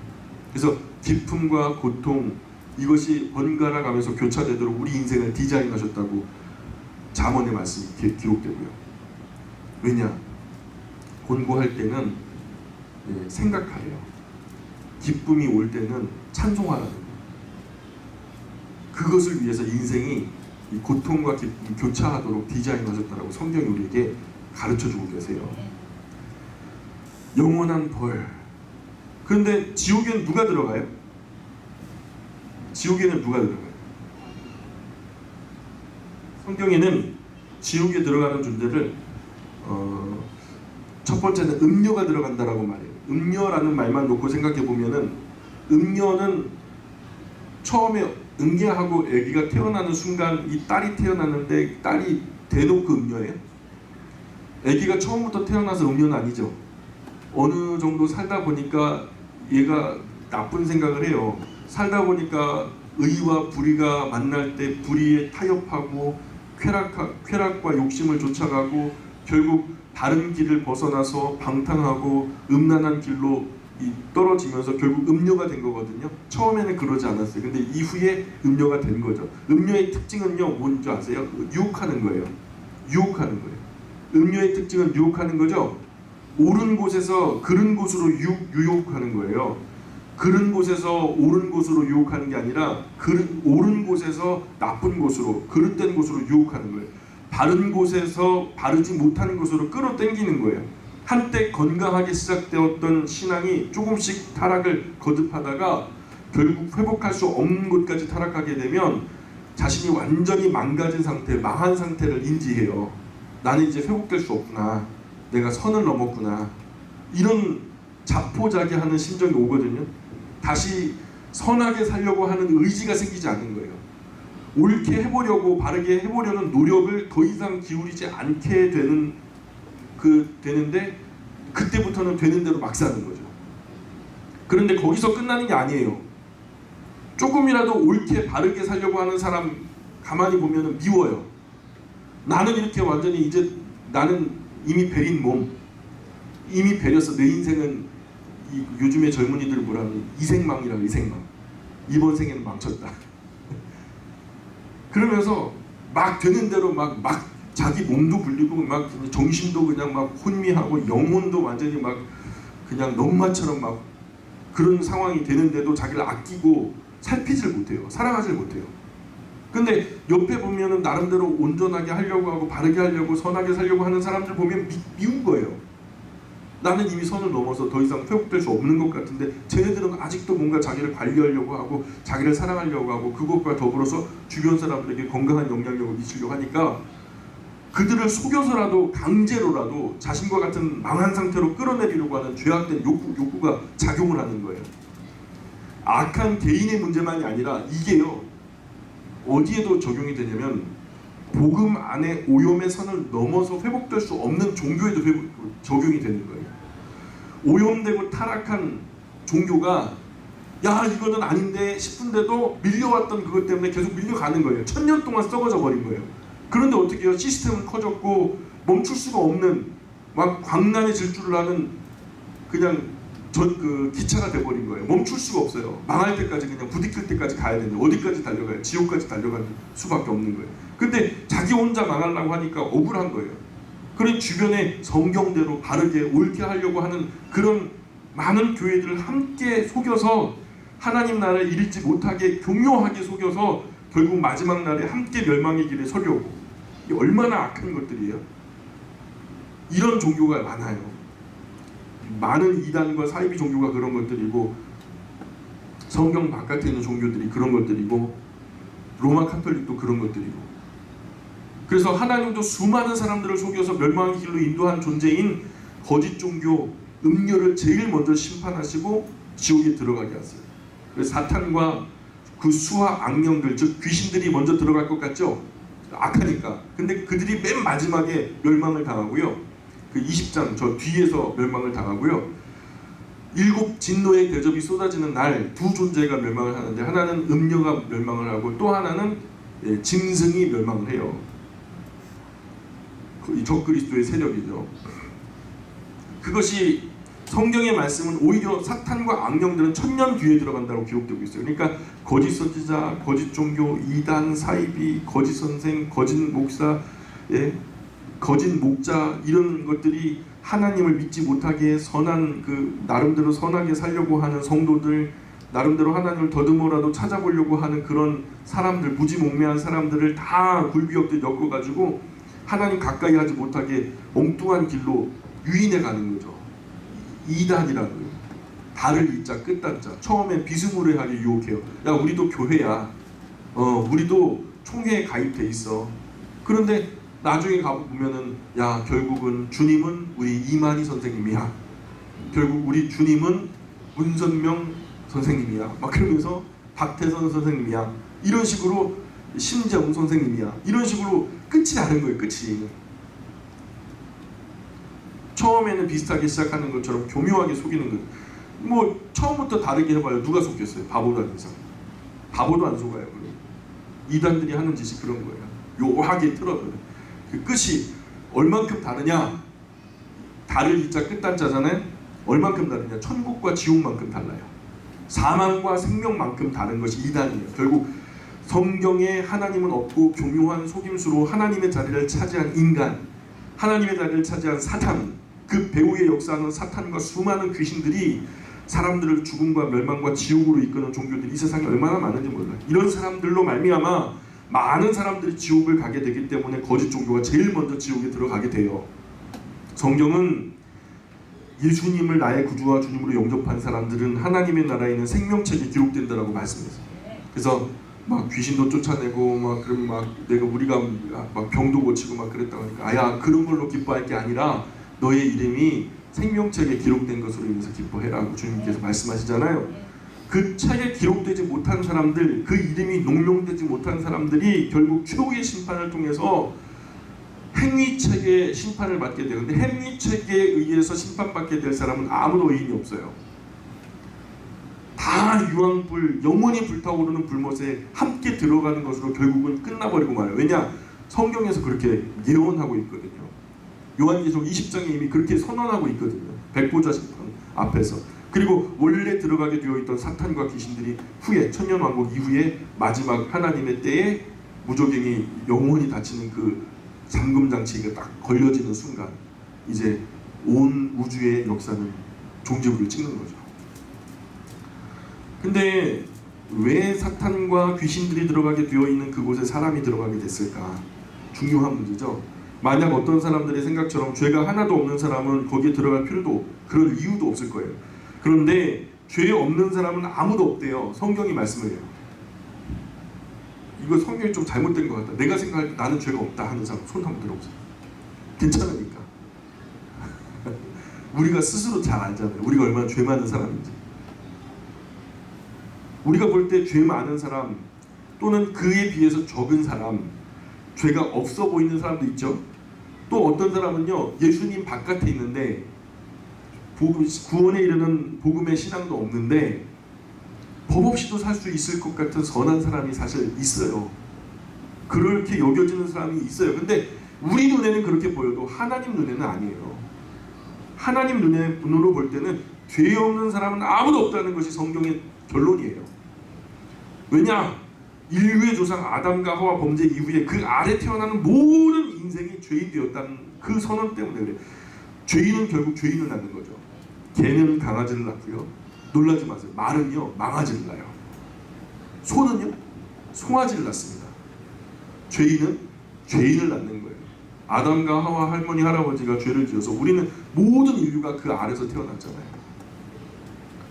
그래서 그 죄의 소프트웨어가 우리 안에 피 속에 흐르고 있어요. 우리가 죽지 않으면 이것은 멈춰지지 않는 소프트웨어예요.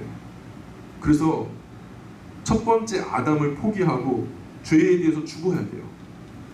그리고 두 번째 아담이 예수 그리스도 의에 대하여 다시 살아나야 돼요. 이것을 뭐라고 하면 거듭남의 원리라는 거예요. 죄에 대하여 죽고 의에 대하여 사는 거예요. 신학적으로 원죄라고 하는 부모의 죄가 자녀들에게 유전되어서 죄성을 탑재한 채로 태어났는. 가만히 생각해 보세요. 죄를 범했다라는 것은 결국 죄의 열매거든요. 죄를 범했다. 뭐 간음을 했다, 도둑질을 했다, 누군가를 죽였다, 막 두드려 팼다. 사실 그게요 나타난 열매들이죠. 그 안에 원인이 되는 이유가 있을 거 아닙니까? 그잖아요. 그게 안에 태어나면서부터 결론적으로 맺혀질 열매는 죄성을 반영한 죄의 열매일 뿐이에요. 내가 세상에 태어났는데 나는 감나무예요. 그럼 곧 뭐가 열릴까요? 세상에 감이 열린다고요? 그게 놀랄 일이에요? 아니면 당연한 일이에요? 당연한 일이에요. 죄인으로 태어났으면 결국 죄의 열매가 열려요. 죄의 열매가 열리지 않았다 해도 죄 성향이 그 안에 있어요. 탑재되어 있어요. 그런 죄의 열매가 참혹한 살인이나 강도나 강간 등 어떤 범죄 행위로 나타나는 것 뿐이에요. 죄를 범한 사람이나 안 범한 사람이나 죄인이기는 마찬가지라는 거예요. 교도소 안에 있는 사람이나 교도소 바깥에 있는 우리나 죄인이기는 마찬가지라는 거예요. 이게 원죄라는 개념이에요. 그 소프트웨어가 반응해서 어떤 사람은 적극적으로 그것에 반응해서 열매가 열렸을 뿐이지 우리는 아직 그 열매가 열리지 않았기 때문에 죄인이 아닌 척하고 있지만 사실 우리도 죄인인 거예요. 사람은 모두 이 원죄에서 자유할 수 없어요. 때문에 중생, 즉 거듭남, 새로 태어나는 과정 없으면 사람은 여전히 죄인으로 남는다는 거예요. 사람이 예수님을 구주와 주님을 영접해서 그 마음에 받아들이지 않으면 거듭남의 은혜가 주어질 수 없어요. 나아가서 예수님을 영접하지 않으면 하나님의 나라 들어가는 것은 고사하고 볼 수도 없다는 거예요. 예수님께서 직접 말씀하셨어요. 볼 수도 없다. 그러니 나는 나름대로 선하게 성실하게 진실하게 살았기 때문에 죄 없어. 너가 내 삶을 봤어. 나는 나름대로 열심히 산다고 살았고 진실하게 산다고 살았어. 이런 나에게 천국까지 못한다고? 감히 네가 그런 말을 나한테 해? 이런 분들 참 이게 말이 안 통하는 거예요. 나는 다른 종교 통해서 너희들 말하는 천국 가는 복음은 몰라도 나는 다른 종교를 통해서 도를 깨달았기 때문에 나는 지옥엔 안 가. 다른 곳에서 말하는 극락을 간다든가 천당을 간다든가 연옥을 간다든가 뭐 아니면 낙원 파라다이스를 간다든가 뭐 그런 데 가면 되는 거지 뭐 천당만 천당이야. 나는 정말 욕심 없이 살았다. 이런 기타 등등의 이유들이 그래서 나는 지옥 안 갈 수 있을 거야 라는 생각은 성경의 눈으로 볼 때 크고 거룩한 착각이라는 거죠. 크게 오해하기 때문에 잘못 생각하고 계신 거예요. 나름 악하지 않게 살았기 때문에 나름 선하게 살아왔기 때문에 좋은 곳이 있다면 나는 그곳에 갈 거라는 막연한 생각을 하시는 분들이 있다면 정중하게 확실하게 선명하게 말씀드리는데요. 절대로 천국까지 못합니다. 그 삶과 생각만으로는 절대로 좋은 곳에 가지 못해요. 딱히 악하게 살지 않았다 해도 우리 인간의 내면 깊이 뿌리 박힌 죄성이 살아서 역사하고 있는 한 암은요 선한 사람 악한 사람 가리지 않죠. 그죠? 죄도 마찬가지예요. 악한 질병과 같아서 모두를 죽이는 거예요. 이 죄의 질병은 딱 하나의 치료제로만 고칠 수가 있어요. 암은 요즘에 전국되어지는 암들이 많죠. 뭐 대장암이나 뭐 여러 위암이나 간암들도 만취율이 높다 그래요. 그래서 식습관을 바꾸고 좀 건강하게 살면서 죄의 원형이 뭐 그 병의 원인이 되는 암 종양 같은 것들을 제거하면 한 3년 정도 재발하지 않으면 완치했다고 판정을 하더라고요. 암은 치료돼도 죄는요 그렇게 치료가 안 돼요. 근데 딱 하나 백신이 있는데 그게 뭐냐? 예, 그게 뭐냐? 죽고 다시 살아야 돼. 죽고 다시 사는 것밖에 없어요. 로마서 14장 8절 9절이 말씀합니다. 같이 읽어볼까요? 시작. 우리가 살아도 주를 위하여 살고 죽어도 주를 위하여 죽나니 그러므로 사나 죽으나 우리가 주의 것이로다. 이를 위하여 그리스도께서 죽었다가 다시 살아나셨으니 곧 죽은 자와 산 자의 주가 되려 하심이라. 예수 그리스도 안에서 다시 살아납니다.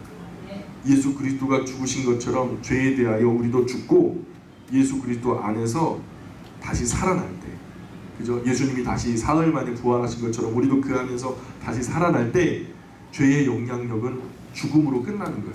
사망아 너희 쏘는 것이 무엇이냐? 그죠? 죄의 가장 큰 힘이 바로 사망이거든요. 근데 그 사망의 권세를 깨뜨리고 부활하신 분이 있어요. 그분이 예수님이에요. 예수님 말고 누가 있어요? 그러니까 예수님이 유일한 백신이죠. 예수님 말고 부처님이 계셨다면 부처님이 구원주라고 또 말할 거예요. 근데 부활을 아직 못하셨잖아요. 오직 죽었다가 다시 부활하신 분은 예수 그리스도 한 분밖에 없어요. 하여 구원받을 만한 다른 이름을 우리에게 주신 일이 없어요. 오직 예수 그리스도 외에는 없어요.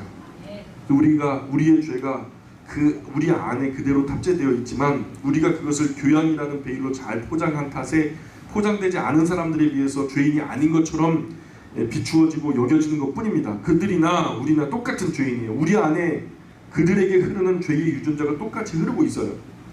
이런 사람 속에 죄성을 누구도 부인할 수 없어요. 못합니다.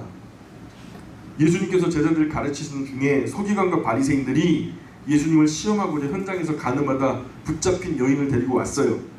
모세율법에는 이런 여자는 어떻게 하래요? 돌로 쳐 죽이래요. 그런데 예수님은 여태까지 늘 계속해서 공생애를 경험하시면서 사람들에게 뭘 강조하셨냐면 늘 사랑하라, 늘 용서, 이런 것들을 강조하셨거든요. 이 모세의 율법대로 돌로 쳐야 합니까? 아니면 당신의 가르침대로, 당신의 평상시 가르치셨던 가르침대로 사랑과 용서를 베풀어야 됩니까? 양날의 칼이죠. 돌로 칠까요 말까요? 돌로 치면 당신의 그 가르침은 위선입니다. 돌로 치지 않으면 모세의 율법을 무시하는 겁니까? 당신은 유대인이 아닙니다. 우리 회중에 나가라는 거죠. 이 딜레마, 이런 상황, 양날의 칼 같은 어느 판단을 하든지 예수님은 다치시는 거예요. 다칠 수밖에 없는 상황이죠. 이때 예수님께서 몸을 굽혀서 땅에 글을 쓰시면서 말씀하십니다. 뭐라고 말씀하셨죠? 너희 중에 죄 없는 자가 먼저 돌로 이 여인을 치라고 합니다. 그때 돌멩이를 들고 와서 가늠한 여자를 돌로 치려던 사람들이 하나씩 둘씩 돌을 땅에 내려놓고 돌아가거든요. 성경에 가만히 읽어보니까 돌아갈 때 순서가 있어요. 누가 먼저 돌아갑니까? 나이 많은 자로부터. 나이 많은 사람으로부터 시작해서 젊은 사람들까지 돌을 놓고 떠나갔다고 말씀합니다. 왜 저는 그게 의구심이 생겨요. 왜 나이 많은 사람들이 먼저 손에서 돌을 떨고 가셨을까? 젊은 사람들은 죄 지을 수 있는 시간들이 작았죠. 상대적으로. 연세가 있으신 분들은 죄 짓는 삶이 굉장히 길었잖아요. 아마 그것이 아주 그냥 짙게 쌓인 먼지처럼 우리가 죄인이라는 것을 더 절감하시는 분들이 어르신들일 거예요. 젊은 사람들, 어린 사람들은 철없이 그냥 까부는 거고. 근데 내가 죄인이라는 걸 내가 더 잘 아니까 아마 양심의 가책을 느껴서 아무래도 짧게 산 사람보다 더 많이 산 사람이 죄 오래 더 많이 쌓였던 것 같아요. 저는 이 대목에서 궁금했던 것이 또 하나가 뭐냐면, 왜 예수님께서 땅에다 무슨 글씨를 쓰셨다고 하는데 그 글씨를 좀 이렇게 우리가 알도록 기록되었으면 참 좋았을 텐데 하는 생각이 들어요. 근데 예수님이 하셨던 말씀은 기록되어 있지만 그때 당시 손가락으로 땅에 쓰셨던 말씀은 기록이 안 돼 있거든요. 무슨 글을 쓰셨을까? 아마 그 중에서 제일 영향력이 있는 어떤 분, 아마 장로들의 회 중에서 아마 리더격 되는 그런 분이겠죠. 예를 들어 홍길동 몇 년 몇 월 며칠 저 누구와 바람 피다가 걸림 막 이런 거 적지 않았을까? 그러면 다음 순서는 자기인데, 그러니까 야 빨리 도망가자 망신당할까봐 그랬을까? 여러 가지 참 재밌는 상상을 많이 하는데, 저는 하늘나라 가갖고 하나님께 우리 예수님 앞에 여쭐 게 많아요. 성경을 읽다가 이런 의구심들이 많이 있거든요. 참 그래요. 이건 뭐 고민한다고 알 수 있는 문제는 아니니까 넘어가기로 하죠. 자, 어쨌든 사람이 자기의 양심의 빛 앞에서 정직하게 자기를 드러내고 거울에 자신을 비춰보듯이 양심을 성경에 비춰보게 되면 나는 죄인이 아니다라고 말할 수 있는 사람은 세상에 아무도 없습니다. 예수님은 참 빛이세요. 세상에 내 안에 양심의 빛보다 내 안에 양심도 선한 양심이 있잖아요. 아직 오염됐지만 그나마 희미하게 남아있는 하나님의 형상이 조금 있거든요. 그 희미한 빛보다 천만 배는 더 밝고 광명한 영광의 빛이 예수 그리스도예요. 빛이 세상에 오셨다라는. 그 앞에 선 사람들이 두 가지로 나뉩니다. 반응이 두 가지로 나뉩니다. 예수님이 세상에 딱 오시고 그 사람들을 만나는 순간 그 영혼이 반응하는데 두 가지 반응이 나오는데, 하나는요, 내가 죄인인 것을 드러내요. 베드로를 처음 만났을 때 예수님이 베드로를 딱 만났을 때 뭐라 말도 안 했어요. 근데 베드로가 막 달려 나와가지고 무릎 꿇고 그 앞에 막 고개를 숙이면서 주여 저는 죄인으로소이다 저를 떠나소서 그러잖아요. 그 광명한 빛과 죄된 내가 어울릴 수 없는 존재라는 걸 아는 거죠.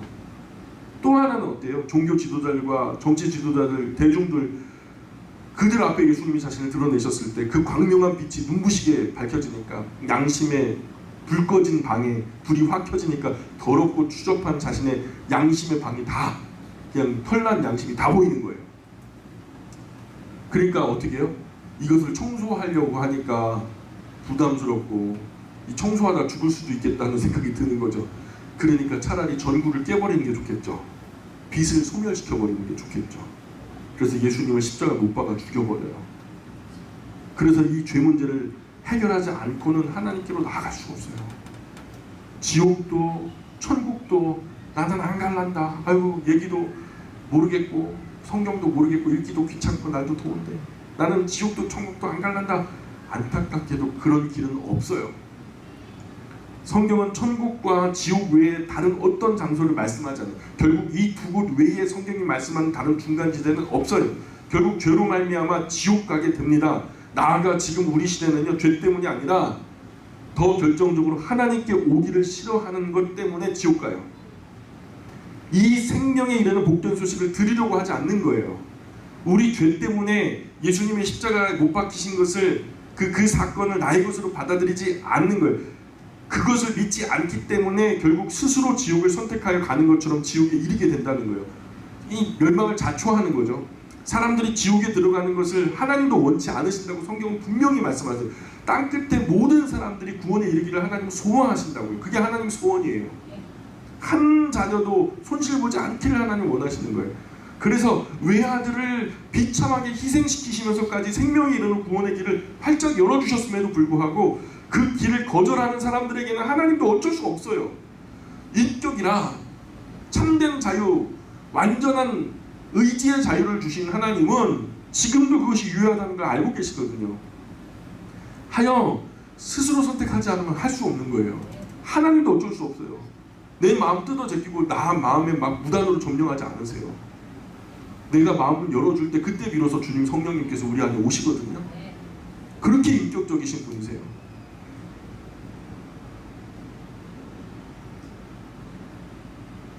그 길을 거절하는 사람들에게는 하나님도 어쩔 수 없는 일이죠. 이런 사람들에게는 하나님은요 분노를 금하지 못하시는 거죠. 왜냐하면 내가 죽게 된 사람을 위해서 내 외아들의 간을 희생했나요? 장기시켰어요? 콩팥을 장기시켰어요? 그 정도가 아니에요. 생명을 옮겨서 심어준 거예요. 그런데도 안 받겠다는 거예요. 이건 오만을 넘어서 죄악인 거죠. 하나님 앞에. 그 숭고한 희생의 사랑을 무가치하게 여겨 속된 말로 똥 취급하는 거죠. 그럼 지옥인 거예요. 마땅한 형벌인 거예요. 그것이 사탄과 그 수와 귀신들이 즐거워할 목적이요. 그들의 일이에요. 그게. 제대로 속으신 거예요. 제대로 속으신 거예요. 사람이 하나님을 기어이 싫다고 한다면 하나님도 어쩔 수 없어요.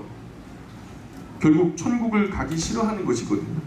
그 결과 스스로 지옥 가겠다고 자원하지는 않았어도 자동으로 천국이 아닌 곳으로 가는 것을 선택한 거니까 천국 아니면 어디예요? 지옥인 거죠. 죄를 지었다고 영원한 지옥에 던져버리는 것은 너무 가혹한 벌 아닙니까? 아까 초두에 일반인들이 얼마든지 할 수 있는 질문이죠. 그 죄 조금 지었다고 영원히 지옥에서? 야, 너무 가혹하다. 잔인한 하나님이네. 이렇게 생각하는 분은요, 오늘 가만히 한번 생각해 보세요. 양심에 손을 올리고 내가 거울을 바라보듯이 내가 나를 창조하신 어떤 창조주 하나님이 나를 위해서 독생하신 아들을 희생하셨고 그 생명에 이르는 구원의 길을 여셨는데 내가 그것을 거절하는 입장이라고 생각해 보시고, 오늘 문제는 죄를 지은 것이 문제가 아니라 죄를 용서하시겠다고 하는 아들의 십자가의 희생으로 천국에 이르는 생명의 길을 여시고 기다리신 아버지 하나님을 끝까지 거역하는 거예요. 그게 더 가혹한 거 아니겠어요? 굳이 뭐 살인을 해야 돼요? 굳이 뭐 강도짓을 해야 돼요?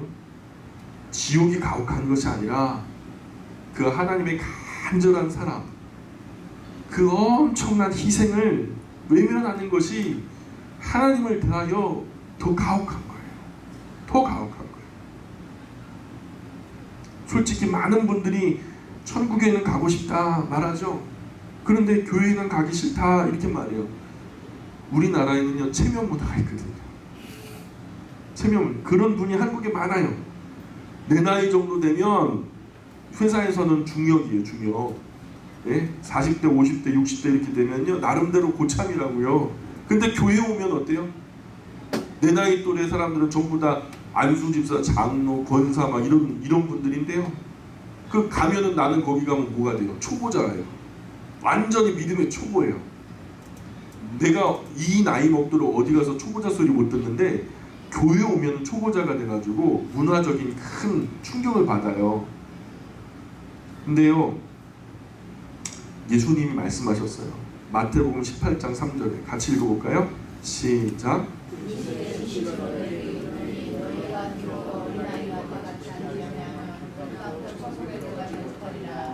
아멘. 우리가 천국 앞에서 체면 차리면 안 돼요. 염치 체면 불구하고 다 그거 뒤로 던져버리고 사는 것부터 선택하셔야 돼요. 내가 물에 빠져 죽게 됐는데 목소리가 닫은 거 살려주세요. 정신 나간 사람. 내 이미지 그런 거 다 필요 없어요. 살아야 되겠다는 의지가 먼저죠. 예수님 그러신 어린 아이와 같이 되는 그 자세가 아니면 결단코 천국에 들어갈 수가 없어요. 어디에서나 어른으로 하고 싶고 어디서나 어른 대접 받고 싶은 분들은 정말 천국 가기 어렵습니다. 하나님 앞에서 자기 마음 다 비우고 정말 어린아이 같은 자세로 나는 죄인입니다 하는 분들이 하나님께 먼저 긍휼하심을 힘입어요. 하나님이 불쌍히 여겨주신 분들이 그런 분들이에요. 나는 죄가 없다는 그런 분들, 그런 사람은 용서의 길도 없는 거예요. 죄가 없어? 그럼 용서도 없는 거예요. 죄가 없다는데 무슨 용서가 필요해요? 너 죄가 없으니까 용서도 필요 없는 거예요. 죄는 정말 심각한 거예요. 절대로 가볍게 여기시면 안 돼요. 하나님의 독생하신 아들이 십자가에 못 박혀 대속의 대가를 치를 정도로, 그 정도로 죄는 심각하고 무서운 존재라는 거죠. 이것을 처리해야 하는 거예요. 그 외아들을 희생시키시면서까지 우리를 천국에 데려가시려고 하는 하나님의 크신 사랑을 이제라도 거절하시면 안 된다고요. 예배당 가장 높은 곳에 우리 대한민국에 그냥 막 빨간색 십자가가 막 널리고 널렸다고 하면서 불평하시는 분들이 많은데 그게 어떤 의미인지 아세요? 수많은 동산마다, 수많은 언덕마다 십자가가 세워진 이유, 죄가 그렇게 심각하다는 거예요. 어떻게 해요? 사람이 죽을 만큼 죄는 심각하다는 거예요. 그 사형틀 아니겠습니까? 왜 하필이면 십자가가 빨간색이요? 피를 상징하는 거 아니겠어요? 희생이라는 거죠. 죄는 곧 죽음이라는 거예요. 피 뿌리는 죽음이라는 거예요. 또한 하나님의 사랑은 독생자의 십자가 희생으로 인생을 천국으로 인도할 만큼 그렇게 크고 놀라운 것이다라는 것을 반증하는 거예요. 이미 그 죄값은 치러졌다. 십자가 형틀에서 독생하신 하나님의 아들이 우리의 죄를 대속하셔서 죽으셨으니 이 십자가의 표시를 보고서 예배당 안으로 들어와라 하는 선포예요. 그것이 예배당 청탁 꼭대기 빨간 십자가의 의미죠. 사람이 짓는 죄의 결과보다, 우리가 살인하고 도적질하는 것보다 더 무서운 죄가 뭐냐면 하나님께로 돌아오지 않는 것이 더 악한 죄라는 거예요. 지옥을 만드는 것이 가혹한 거 아니에요. 지옥 안 갈 수 있도록 아들을 희생하셔서 생명의 길을 열어두셨건만 끝까지 그 생명의 길로 나오지 않고 고집부리는 것이 하나님께 대하여 더 가혹한 일이죠. 하나님과 입장을 좀 바꿔서 잠깐만 역지사지 하자고요. 내 이기적인 생각 내려놓고 내 입장을 좀 내려놓고 하나님 입장 좀 한번 생각해 보자고요. 그럼 우리는 금방 알게 돼요. 그렇게까지 천국으로 우리 인생들을 인도하시려고 그 독생하신 아들 희생시키시면서까지 애를 쓰시는데도 끝까지 고집부리고 하나님의 사랑과 생명의 그 열려진 길을 거절하는 인생들의 거절이 하나님 앞에 얼마나 가혹할까라고 하는 그 사실, 하나님 마음에 얼마나 큰 비수를 꽂는 아픔을 드리는 걸까라는 좀 하나님의 마음을 헤아리는 오늘 이 저녁에 우리가 되었으면 좋겠어요. 요한복음 3장에 사도 요한이, 아까 말씀드렸지만 사도 요한은 90세가 다 들어서 자기 앞서 모든 사도들, 예수님도 먼저 승천하셨고 앞서 모든 사도들이 가는데 그 예수님이 사셨던 모든 복음에 관한 소식들을 전부 다 종합해서 읽고 또 읽고요. 그리고 나중에 정말 엑기스와 같은 너무 아름답고 보배로운 이야기들을 갖다 요한복음이라는 복음서에 담아내요. 너무너무 소중한 말씀들을 담아내죠. 근데 그 말씀들 중에 요한복음 3장 14절부터 보시면은 우리가 한번 같이 읽어볼까요? 3장 14절부터 21절까지인데 요한복음 같이 읽어보겠습니다. 모세가 광야에서 뱀을 든 것 같이 인자도 들려야 하리니 이는 그를 믿는 자마다 영생을 얻게 하려 하심이니라. 하나님이 세상을 이처럼 사랑하사 독생자를 주셨으니 이는 그를 믿는 자마다 멸망하지 않고 영생을 얻게 하려 하심이라. 하나님이 그 아들을 세상에 보내신 것은 세상을 심판하려 하심이 아니요 그로 말미암아 세상이 구원을 받게 하려 하심이라. 그를 믿는 자는 심판을 받지 아니하는 것이요 믿지 아니하는 자는 하나님의 독생자의 이름을 믿지 아니함으로 벌써 심판을 받은 것이니라. 그 정죄는 이것이니 곧 빛이 세상에 왔을 때 사람들이 자기 행위가 악함으로 빛보다 어둠을 더 사랑한 것이니라. 악을 행하는 자마다 빛을 미워하여 빛으로 오지 아니하나니 이는 왜냐하면 그 행위가 드러날까 하미요 진리를 따르는 자는 빛으로 오나니 이는 그 행위가 하나님 안에서 행한 것임을 나타내려 함이라 하시니라. 아멘. 오늘 집에 돌아가셔서 요한복음의 이 3장의 말씀을 한번 꼼꼼하게 한번 읽어보세요. 아마 사도 요한이 절규하는 마음으로 알긴 알라고, 그게 아니라고, 이거라고 말씀하는 오해를 풀고자 자신의 생명을, 노년의 생명을 던지는 정말 절규를 우리가 이 메시지 안에서 읽으실 수 있을까 믿어집니다. 기도하겠습니다. 귀하신 하나님, 이 자리에 앉아있는 모든 하나님의 자녀들이 단 한 영혼도 빠짐없이 다 천국에 이룰 수 있기를 원합니다. 원하기는 우리와 연계되어진 수많은 사람들, 사방팔방에 우리에게 주신 귀한 사람들 한 사람도 상실치 않고 함께 손잡고 천국에 이룰 수 있기를 간절히 소망합니다.